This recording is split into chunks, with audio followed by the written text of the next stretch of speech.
हे आहे पारदेश्वर महादेव मंदिर, की पाऱ्याचे महादेव आहे त्यांचं मंदिर आहे. हे पूर्ण आत तेवढं स्पेशियस आहे. तुम्हाला दाखवतो बा बोल्यावर आपण आपले. तर हे पाऱ्यापासून बनलेले, पारा माहिती ना आता ते थर्मामीटर मध्ये असतं तर आपल्याला चेक करतो आपण.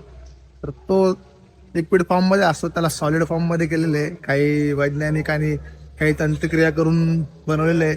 एकदम म्हणजे तुम्ही बघसाल नाही कधी त्र्यंबक रोडला आले तर कधी या इकडे, मला बघायला भेटेल, दर्शनाला पण भेटेल.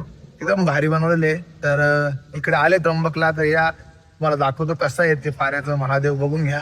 त्या बाजूला आजूबाजूला छोटे छोटे परिसरात मंदिरं पण आहे. साईबाबाचं मंदिर आहे, परत आपल्या श्रीरामांचं मंदिर आहे. भरपूर भारी बनवलेलं आहे, मस्त आहे. गर्दी काही नाहीये, श्रावण आहे. तर मग तुम्ही इकडे आले तर या नक्की. बाहेर पाऊस पण चालू आहे, मस्त वातावरण पाहून घ्या, भारी केलेलं आहे. तर नक्की एकदा व्हिजिट करा इकडे. आले त्र्यंबक रोडला तर दर्शन घ्या पाऱ्याचं महादेवाचं. चला, जय बोले.